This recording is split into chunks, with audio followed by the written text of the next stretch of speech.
You have 5 hours of daylight, 1 cup of barley, and an empty cooking cauldron. 3 people are waiting for dinner before dark.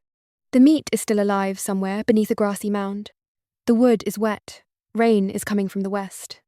And the rabbit belongs to someone richer than you.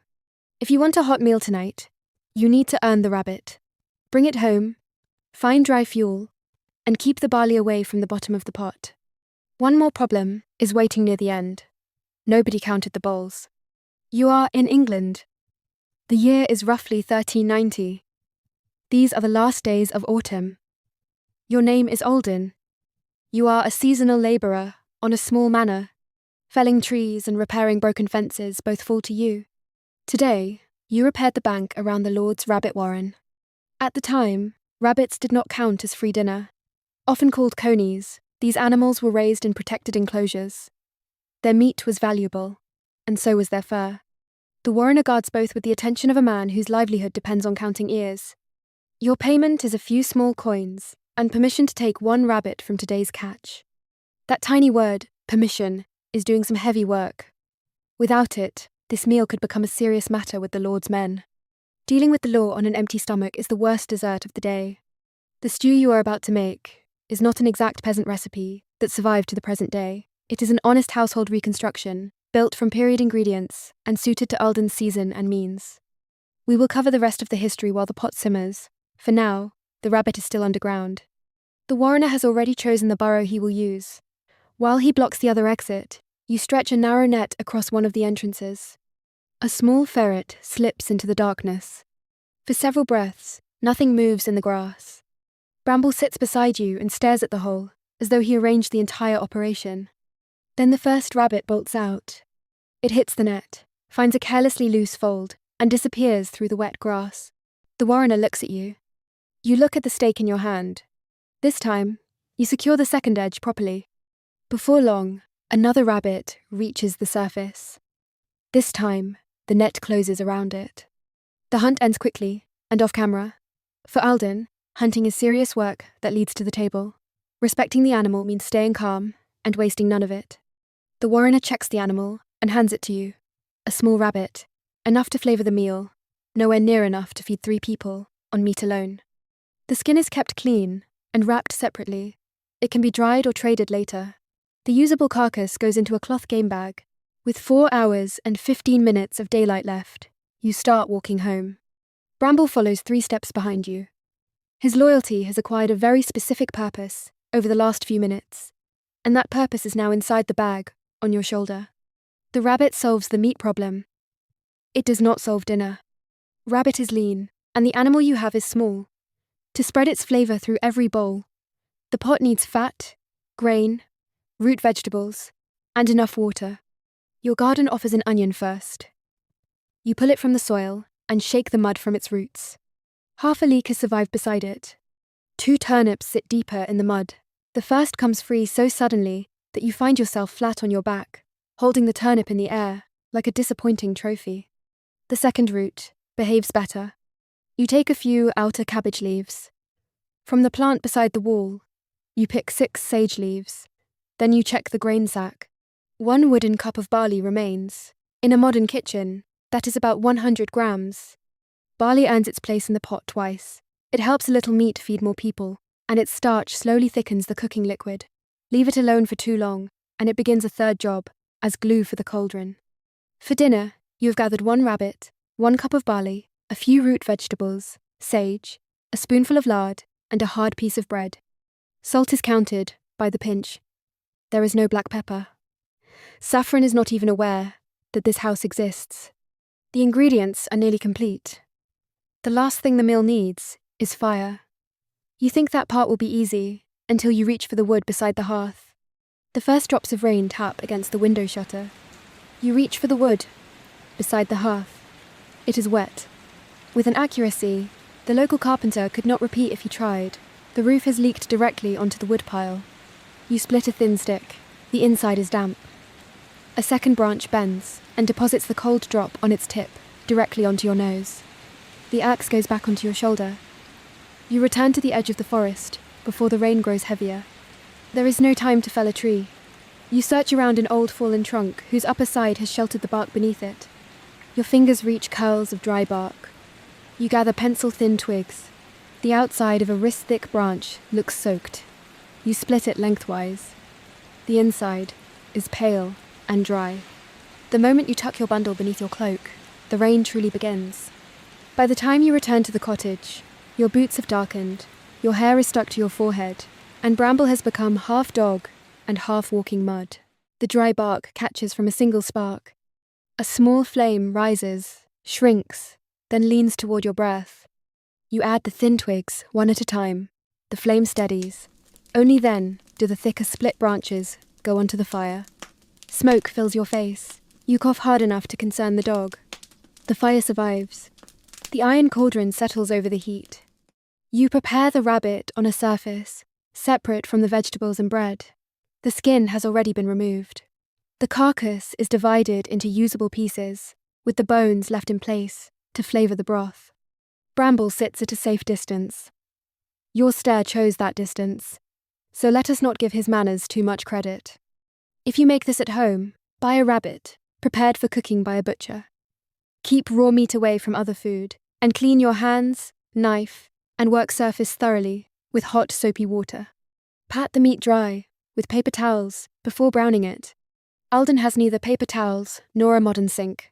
He uses clean cloths, boils water when it is available, and keeps the raw meat area separate from food headed for the table. The knife is cleaned before it touches the onion. The hunt is over. Now the quietest danger is the barley. It will sink while the surface continues to look innocent. A spoonful of lard goes into the hot cauldron. The fat melts and spreads across the bottom. Rabbit meat is very lean. This spoonful protects the meat and gives the vegetables somewhere to begin. You arrange the rabbit pieces in a single layer. The first piece hisses sharply the moment it touches the hot iron. Steam rises from its damp surface. Colour slowly develops around the edges. One piece sticks when you try to turn it. You wait. A few breaths later, it releases, on its own. Alden learns patience from a piece of rabbit. He does not enjoy the lesson. The onion comes onto the board. You trim the root and remove the dry skin. Then you chop the inside. The leek is split lengthwise. Soil is hiding between its layers, because a leek likes to bring part of the garden indoors. You wash and slice the pale section. Both go into the fat left in the cauldron. The onion loses its sharp white colour. The leek softens beside it. Brown traces from the rabbit still cling to the iron. You pour in a small cup of water. The cauldron hisses again. The wooden spoon scrapes the dark, flavourful pieces into the water. Leaving them behind would be a very expensive kind of cleaning. You trim the rough skin from each turnip. You cut the roots small enough to soften before dark. The turnips go into the cauldron. Then the rabbit returns. You check the barley for stones and bits of husk, rinse it in clean water, and pour it around the meat. The cabbage is torn into broad pieces. You rub 6 sage leaves between your fingers and add them last. Sage requires restraint. A few leaves warm the broth. Add a handful and dinner begins to taste like the medicine cupboard. You add enough water to cover the ingredients. About 1.5 litres is enough to keep dinner from becoming a pond. The sound of simmering stops. The pot looks pale and uncertain. Every stew has this strange stage. Trust the heat. You warm the liquid slowly. Foam gathers on the surface, and you skim away the darkest parts. Then you pull the cauldron a little further from the strongest part of the fire. The stew needs to simmer gently. Small bubbles, steady heat. Enough time to soften the rabbit, without turning it stringy. In a modern kitchen, leave the lid slightly ajar, and cook the stew over low heat for about 75 to 90 minutes. An older rabbit may need longer. Add hot water if the barley absorbs too much liquid. The first 20 minutes pass. The barley grains begin to swell. At that moment, one of the thick branches in the fire collapses inward. The flame rises and licks the side of the cauldron. You pull the branch back with tongs and move the pot half a handspan to one side. Dinner is eager to cook quickly. The rabbit gets no vote in the matter. Once the pot settles down again, we can put the history note in its proper place. In surviving late medieval English cookery collections, rabbit appears among rich broths and expensive spices. These are mostly dishes from wealthy kitchens that were written down. The plain stews, working families, simmered with barley, and whatever came from the garden were recorded far less often. That is why Alden's cauldron was not copied word for word from a manuscript. It is a plausible reconstruction built from local ingredients and period household methods. By the 40th minute, the onion has almost completely melted into the broth. When you run the spoon across the bottom, you feel a slight resistance. The barley is causing it. You scrape the base of the cauldron thoroughly. A dark streak mixes back into the liquid. A few more minutes and dinner might have decided to marry the iron pot. A little more than an hour of daylight remains. The rabbit still does not yield easily to the spoon. As the first hour approaches, the edges of the turnip soften. The liquid turns amber and moves more heavily around the spoon. The smell of the room changes. Cooked onion and warm grain fill the cottage. Sage arrives quietly behind them. Your little sister appears in the doorway. She has brought neither wood nor vegetables. She has brought one bowl. That brings the total to 2. Unfortunately, it does not reduce the number of people. You point to the hard bread. She understands the arrangement and begins cutting thick slices. One crumb falls. Bramble catches it in the air and returns to his place as though he has received his wages for the entire day. Bramble has not left the hearth. His eyes follow every turn of the spoon. You are the only person checking the bottom of the cauldron more reliably than he is. Now you taste the broth. It needs salt. You add a pinch. You stir and taste again. Better. If you are cooking at home, do not treat the thermometer as decoration. Measure the thickest part of the rabbit without touching the bone. It should reach at least 160 degrees Fahrenheit, or about 71 degrees Celsius. For chicken, look for 165 Fahrenheit, or 74 Celsius. The meat should be tender, and the turnip should crush easily beneath the spoon. The barley should be swollen, while still retaining a slight bite. For the last 10 minutes, you leave the cauldron uncovered. Steam rises. The broth thickens around the meat and vegetables. With 9 minutes of daylight remaining, the stew is ready. There are 2 wooden bowls. 3 people are waiting. Your sister looks at the shelf. You look at the hard round loaf. You cut the top from the loaf. You remove part of the firm interior and save every crumb for tomorrow. The hollowed loaf becomes the 3rd bowl. It is not elegant. It is extraordinary at absorbing broth. You fill the first wooden bowl. The second follows. The bread bowl receives the last generous serving. 1 small rabbit has become dinner for 3 people. The meat flavoured the entire pot. The barley and roots from the garden did most of the work of filling people. Your sister takes her first bite too quickly. She freezes. Her eyes water. She nods, as though this is how she normally enjoys food. You politely study the ceiling until she can feel her tongue again. Then you taste from your own bowl. The rabbit is tender. The barley has given the broth body without making the meal heavy. The turnip adds a faint sweetness. The sage stays where it belongs, quietly in the background. There is no black pepper or saffron. Imported wine is very far from this table.